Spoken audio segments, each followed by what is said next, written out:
देखो, कल हम लोगों ने समुद्र में रहने वाले जीव जंतुओं को देखा। तो मोटे तौर पर हम इन्हें 4 पार्ट में डिवाइड कर लेते हैं। जैसे समुद्र की ऊपरी सतह पर मिलने वाले पेड़ पौधे और जीव जंतु, और दूसरे समुद्र की निचली सतह पर मिलने वाले पेड़ पौधे और जीव जंतु। है ना, 2 पार्ट्स में डिवाइड कर सकते हैं। निचली सतह माने जो अंधेरे में रहने वाले हैं, जिन्हें हम लोग बेंथोस के नाम से भी जानते हैं। ये नेक्टन श्रेणी में भी आते हैं। तो पेड़ पौधे और जीव जंतु दोनों ही मिलते हैं नीचे भी, बस उनकी कैरेक्टरिस्टिक थोड़ी अलग होती है। जैसे जो सबसे नीचे गहराई में मिलेंगे, जीव जंतु भी और पेड़ पौधे भी, तो चूंकि गहराई में सूरज का प्रकाश नहीं पहुंच पाता, इसलिए उनमें क्लोरोफिल का अभाव रहता है। क्लोरोफिल पेड़ पौधों में नीचे वालों में नहीं मिलता। तो ज्यादातर वो कलरलेस देखने को मिलते हैं, इसलिए रंगहीन होते हैं। और जो पानी के में घुले हुए न्यूट्रिएंट्स हैं, उन्हीं की सहायता से वो अपना खाना बनाने का काम करते हैं। जो जीव जंतु हैं नीचे गहराई में, यानी पौना है, गहराई वाले, उनकी एक खास विशेषता मिलती है कि वो अपने चारों ओर एक खोल बना के रहते हैं चूने का। क्योंकि सैलिनिटी से बचने के लिए, अपने शरीर को बचाए रखने के लिए, वो एक चूने के खोल को बना लेते हैं। आपने शंख और सीपी देखी होंगी, ये उसी तरीके का ये चूने का खोल ही होता है। जीवों के बनाया हुआ चूने का खोल है। अमूमन गहराई में रहने वाले जीव जंतु ऐसा बनाते हैं समुद्र में, जिससे वो बच सके सैलिनिटी से, उनकी खाल बच सके। तो ये नीचे रहने वाले, तली पर रहने वाले जीव जंतुओं की जनरली एक पहचान होती है कि खोल बनाकर रहते हैं, कठोर खोल के अंदर रहते हैं। चाहे तो इन फ्लोरा हो, चाहे इन फोना हो, यानी चाहे प्राणी जितने भी हैं जो सरफेस के नीचे मिलते हैं, इनके चारों ओर एक खोल मिलता है। खोल में रहने वाले जीव जंतु होते हैं ये। अपने ऊपर एक शेल बना के रहते हैं, जिससे पानी की सैलिनिटी से ये बच सके। तो ये अब ये प्रवाल भित्तियों की भी यही कहानी है। क्योंकि ये भी गहराई में मिलती हैं, तो यहां भी ये खोल बनाकर रहते हैं ये जीव। है ना, यहां से अब आपको समझने में आसानी हो जाएगी प्रवालों को। ठीक है, ये बात यहां तक समझ में आ गई। जो ये सागर के अंदर जो आपने लिखवाया पादप कठोर खोल के अंदर रहते हैं। हाँ, जब इनकी डेथ हो जाती है तो कभी कभी ऊपर भी आ जाते हैं, लेकिन ये है कि जीव जंतु खा ही लेते हैं उन्हें तो। पर अमूमन जो, चूंकि नीचे जीव जंतुओं की जो डेथ होती है, वो तो नीचे ही रह जाते हैं, ऊपर नहीं आ पाते, क्योंकि वो कठोर शेल में रहते हैं। वो शेल ऊपर नहीं आ पाता, क्योंकि मजबूत होता है, भारी होता है। पर होता यह है कि उस शेल के ऊपर ही दूसरा जीव आके रहने लगता है। अभी देखेंगे इसमें। जैसे देखो, जो कोरल होते हैं, कोरल एक बहुत ही सॉफ्ट एनिमल है, बहुत सॉफ्ट मुलायम है। लेकिन इसकी जो सॉफ्टनेस है, वो हार्म हो सकती है सैलिनिटी, ये सलाइन वाटर से। तो ये क्या करता है, अपने चारों ओर चूने का खोल बना लेता है। चूना पानी में होता ही है, क्योंकि नदियों से कैल्शियम बहकर समुद्रों में मिलती रहती है। समुद्र वैसे भी मिनरल्स के रिसोर्सेज हैं, तो कैल्शियम समुद्र के पानी में होता है। कैल्शियम हाइड्रोक्साइड मतलब कहें तो, क्योंकि पानी तो हाइड्रोजन है ना, हाइड्रोजन ऑक्सीजन का मिक्स मिक्स है। तो कैल्शियम हाइड्रोक्साइड वहां देखने को मिलती है। बस ये जीव क्या करता है, उस कैल्शियम हाइड्रोक्साइड को समुद्र के पानी से एक्सट्रैक्ट कर लेता है। एक्सट्रैक्ट करके एक मजबूत खोल बना लेता है चूने का या कैल्शियम हाइड्रोक्साइड का, और उसके अंदर रहना शुरू कर देता है, जिससे ये खुद बच जाता है सैलिनिटी से। तो प्रवाल एक मुलायम जीव है, सॉफ्ट एक एनिमल है पानी का। लेकिन अब परेशानी इसके साथ ये है कि जब ये खोल में रहेगा तो खाना कैसे बनाएगा, खाना कैसे खाएगा, खाना में क्या इसको मिलेगा, खोल से बाहर निकलेगा तो दिक्कत हो जाएगी। तो ये एक एल्गे को अट्रैक्ट कर लेता है अपनी तरफ। उस एल्गे का नाम है जूजेंथली। ये ग्रीन कलर की एल्गे होती है, कहीं कहीं पर लाइट ग्रीन भी देखने को मिलती है, कहीं कहीं पर ये डार्क ग्रीन भी देखने को मिलती है, लेकिन ग्रीन कलर की होती है। ये प्रवाल के उस शेल के ऊपर रहने लगती है अपने आप में आकर पूरे प्रवाल को कवर अप कर लेती है, उसके शेल को। अब इसको क्या फायदा हुआ, अब ये सिम्बियोटिक रिलेशनशिप में रह रहे हैं दोनों, सह उपजीविता में। प्रवाल तो इसको अपने कठोर शेल से एक संरचना दे रहा है, इसको मजबूती दे रहा है, क्योंकि उसने खोल बना लिया अपना। इस एल्गे के पास कोई स्ट्रक्चर नहीं होती, तो प्रवाल से तो इसे स्ट्रक्चर मिल जाती है और इसे मजबूती मिल जाती है उसके खोल से, और कहें तो सुरक्षा भी मिल जाती है। और ये क्या करती है, ये प्रवाल को खाना बना कर देने का काम करती है, क्योंकि ये खाना बना सकती है, इसमें क्लोरोफिल होता है। इसलिए ये एक सिम्बियोटिक रिलेशनशिप है जो हम लोगों को प्रवालों में देखने को मिलती है। जूजेंथली एल्गे की वजह से ही प्रवालों के रंग हरा दिखने लगता है। जब भी ये प्रवाल मरता है तो वो एल्गे भी मर जाती है, या वो एल्गे उस प्रवाल को छोड़कर किसी और प्रवाल पे के पास जाके रहने लगती है, तो फिर से उसका कलर वाइट हो जाता है।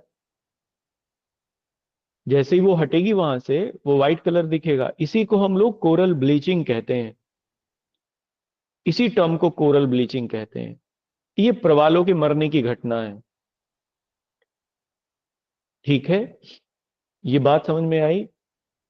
जी सर। अब इसमें एक और चीज होती है, जब ये प्रवाल एक जगह रहने शुरू कर दिए तो एक पूरी बस्ती बन गई, कुछ और प्रवाल आके रहना शुरू कर देंगे। इसमें मरते भी हैं ये प्रवाल। जब मरेगा तो वो जूजेंथली सेल उसे छोड़ देगी, किसी और के पास जाके रहेगी, दूसरा प्रवाल आ जाएगा, एक प्रवाल के ऊपर दूसरा प्रवाल अपना घर बना लेता है, और ऐसे एक के ऊपर एक के ऊपर एक के ऊपर एक समुद्र में एक पूरी दीवार सी दिखती है बनी हुई, एक पूरी दीवार बन जाती है प्रवालों की। इसी को हम लोग बैरियर रीफ कहते हैं। बैरियर माने अवरोध ना, क्योंकि एक अवरोध क्रिएट हो गया ऊपर तक, इसीलिए प्रवालों के द्वारा बनाई गई ऐसी संरचना जो एक दीवार की तरह दिखाई देती है, इसे हम लोग बैरियर रीफ के नाम से जानते हैं। दुनिया में ऑस्ट्रेलिया की ग्रेट बैरियर रीफ सबसे बड़ी बैरियर रीफ है, लगभग 2300 किलोमीटर लंबी है लंबाई में। एक पूरी की पूरी तरीके से बैरियर देखने को मिलता है, प्रवालों की सबसे बड़ी बस्ती है। ठीक है, ये बात समझ में आ गई बैरियर रीफ क्या होती है। या एल्गे में, एल्गे अपना खाना बना लेता है, लेकिन वो एल्गे खाना बना लेता है पर आ, उसके पास कोई हार्ड शेल बनाने की कोई तकनीक नहीं होती जो उसको सुरक्षा दे सके। प्रवाल के पास खाना बनाने का मामला नहीं होता, वो हार्ड शेल बना सकता है। तो दोनों आके एक दूसरे के साथ रहने लगते हैं, वो उसको खाना बना के देता है, वो उसको हार्ड शेल प्रदान कर देता है। सिम्बियोटिक रिलेशनशिप में रहते हैं दोनों। ठीक है। हाँ खुशबू, वो आप सही कह रहे हो, कैल्शियम कार्बोनेट है, कैल्शियम हाइड्रोक्साइड और कैल्शियम कार्बोनेट। जो उसका खोल होता है वो कैल्शियम कार्बोनेट का बना हुआ होता है, और कैल्शियम कार्बोनेट कार्बन डाइऑक्साइड से मिलकर बनती है। जिसका सिंक होल है समुद्र। कैल्शियम हाइड्रोक्साइड भी लेकिन इसमें बनती है।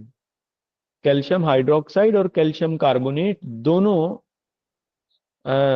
जो केमिकल रिएक्शंस हैं वो देखने को मिलती हैं जब कार्बोनेट बन रही होती है। ठीक है ना। हाइड्रोक्सिल आयन रिलीज होते हैं उसमें। तो खोल तो वो कैल्शियम कार्बोनेट का ही होता है, इसलिए वो काफी कठोर होता है। चूने का खोल होता है। ठीक है। बाकी लोग बताओ, क्लैरिटी आई इसमें कि कैसे बनते हैं, प्रवाल कैसे बना? सब लोग बताओ देखो, क्योंकि ये आपको फिर कहा कि आप वो गहरे पानी में रहते हैं, अंधेरे में नहीं। मैंने तो केवल ये कहा कि अंधेरे में रहने वाले जो जीव होते हैं वो अपने चारों ओर खोल बना लेते हैं अपने को बचाने के लिए। लेकिन प्रवाल भी खोल बनाते हैं, पर वो अंधेरे में नहीं रहते। अंधेरे में रहेंगे तो वो खाना कैसे बनाएगी जूजेंथली? अच्छा। समुद्र के अंदर गहराई में मिलते हैं, लेकिन अंधेरे में रहने वाले जीव नहीं है। ओके। रोशनी जाती है वहां। और जब एल्गली उनको खाना वगैरह देती है एक के ऊपर एक, तो वो समुद्र के ऊपर बैरियर बना लेते हैं। बैरियर बना लेते हैं, दीवार की तरह नीचे से ऊपर की ओर बनती हुई चली आती है। इवन आइलैंड बन जाते हैं।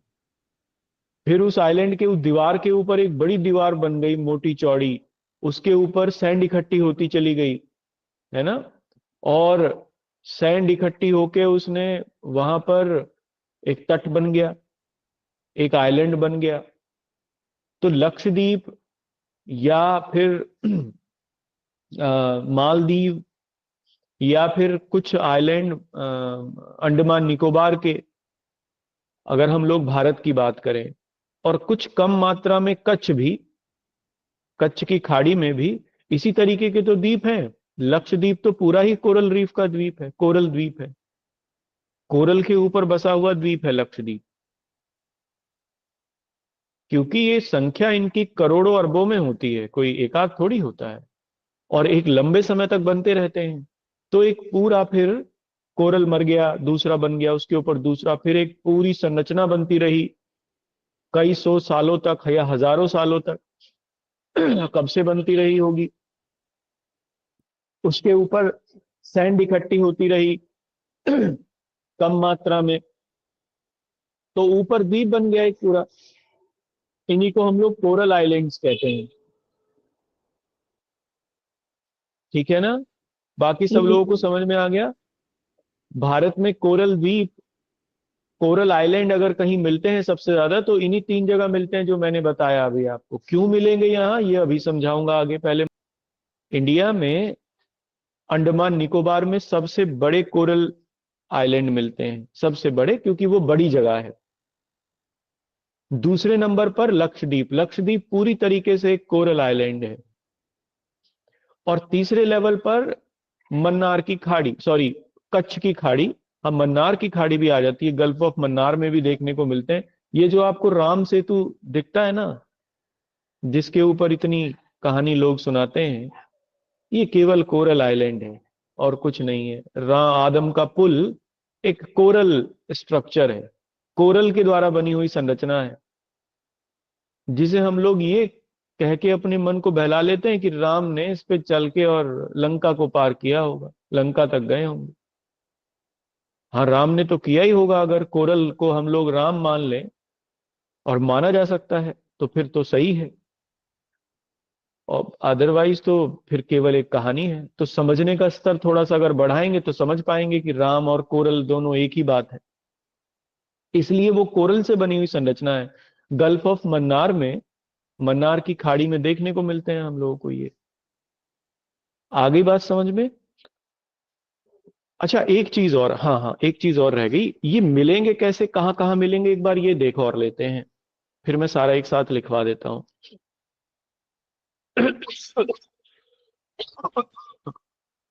देखो, जो प्रवाल हैं, क्योंकि जितने भी जीव जंतु हैं, हम लोगों को ये पता है कि उसके लिए गर्मी की जरूरत, आवश्यकता है, तापमान थोड़ा ज्यादा होना चाहिए। इसलिए प्रवाल भी गर्म समुद्रों की ही या ट्रॉपिकल एरियाज में जो ओशंस मिलते हैं, वहीं हम लोगों को देखने को मिलते हैं। ठंडे समुद्रों में प्रवाल नहीं पाए जाएंगे कहीं भी।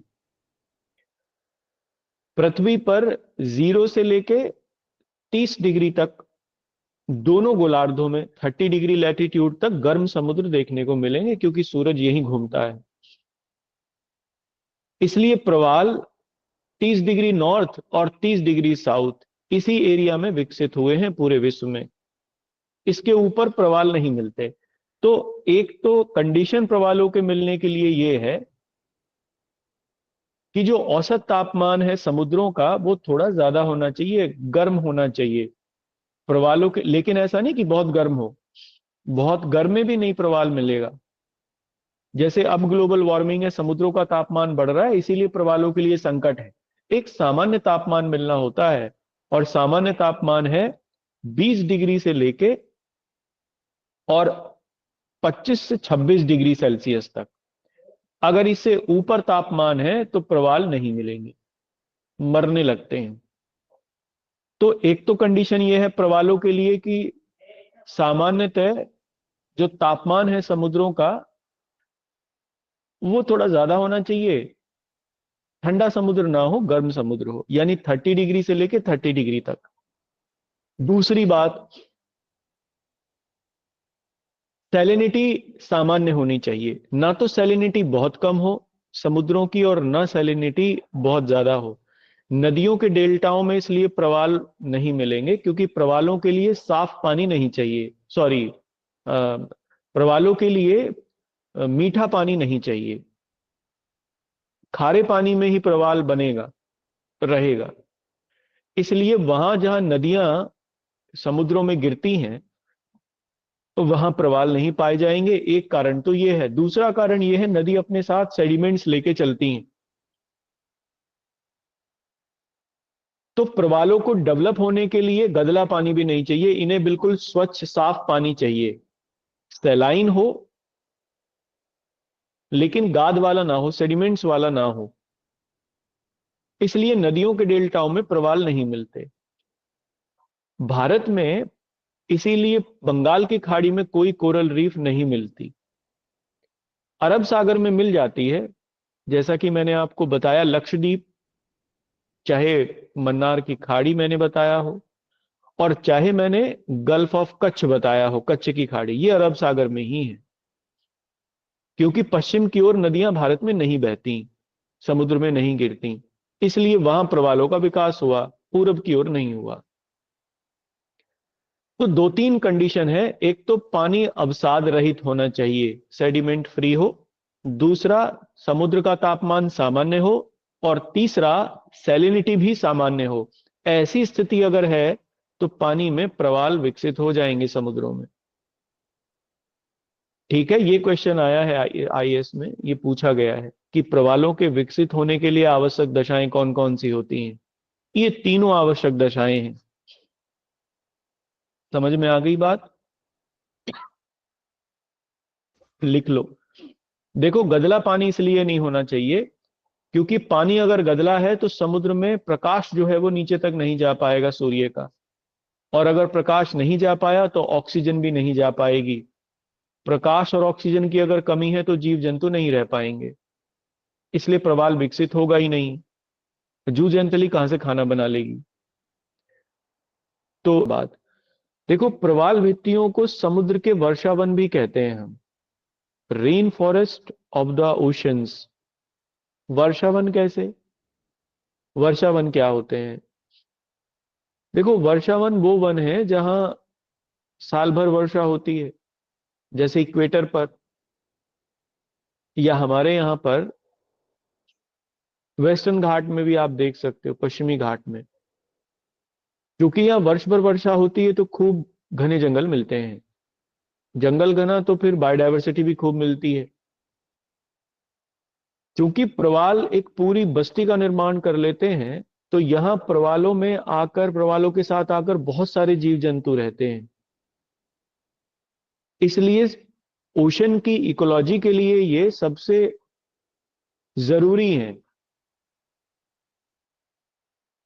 पर चूंकि समुद्र के लिए सबसे जरूरी है और वर्षावन भी है, यानी यहाँ बायोडायवर्सिटी ज्यादा मिलती है, इसीलिए ये हॉटस्पॉट भी हैं।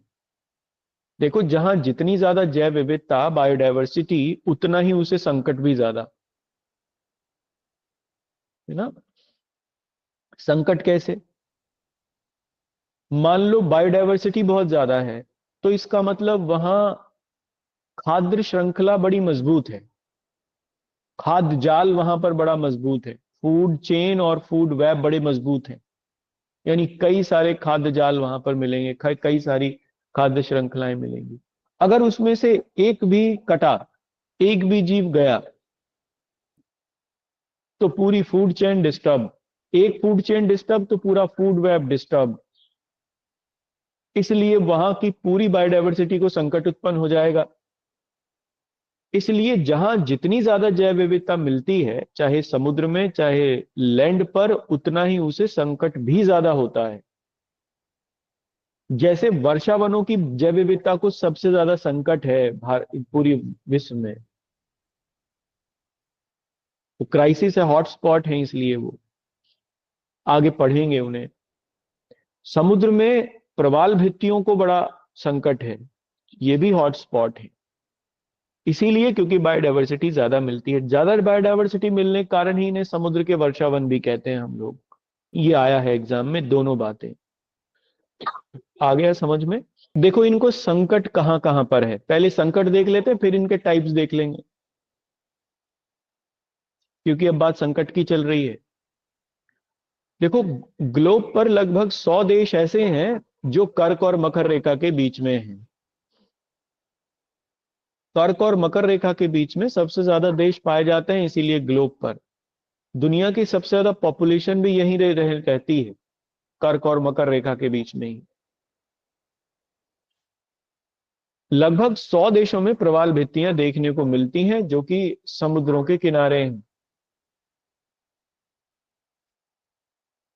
लगभग ये माना गया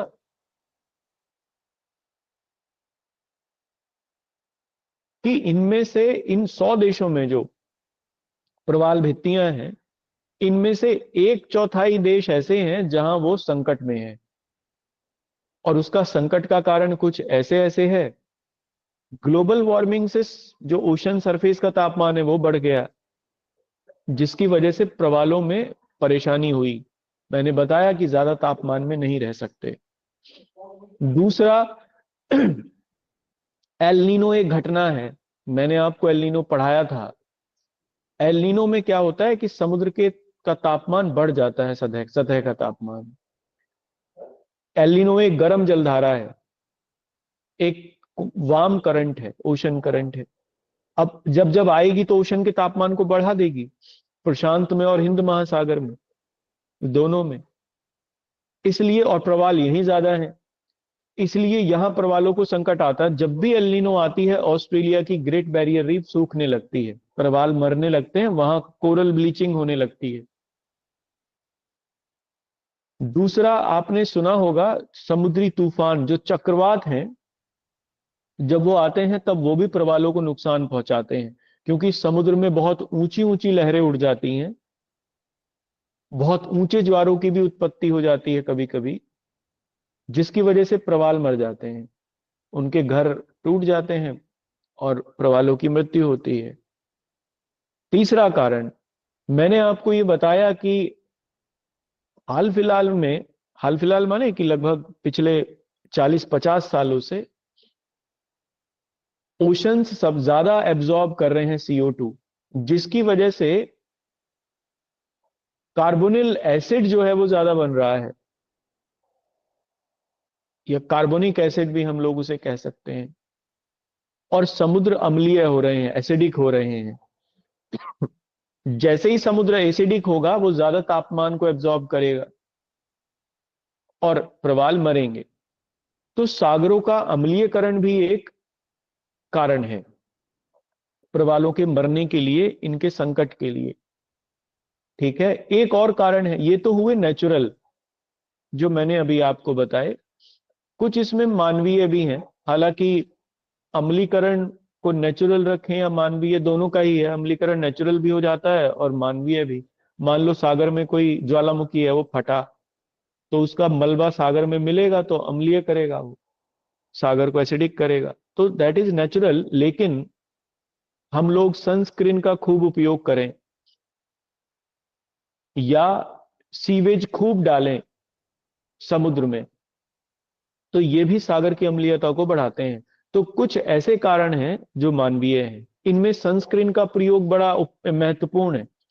इसीलिए बहुत देशों की सरकारों ने तटीय क्षेत्रों में सनस्क्रीन का उपयोग बैन कर दिया है।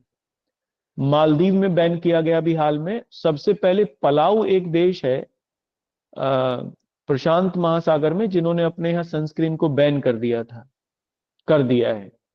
वहां सनस्क्रीन यूज नहीं कर सकते क्योंकि इसमें हानिकारक केमिकल्स होते हैं जो कि प्रवालों की डेथ हो जाती है, जिनकी वजह से पानी में मिलके गए, समुद्र में मिले और उन्होंने एसिडिक मीडियम को इंक्रीज कर दिया। ठीक है, तो आप ये संकट लिख लीजिए इनके ऊपर कौन कौन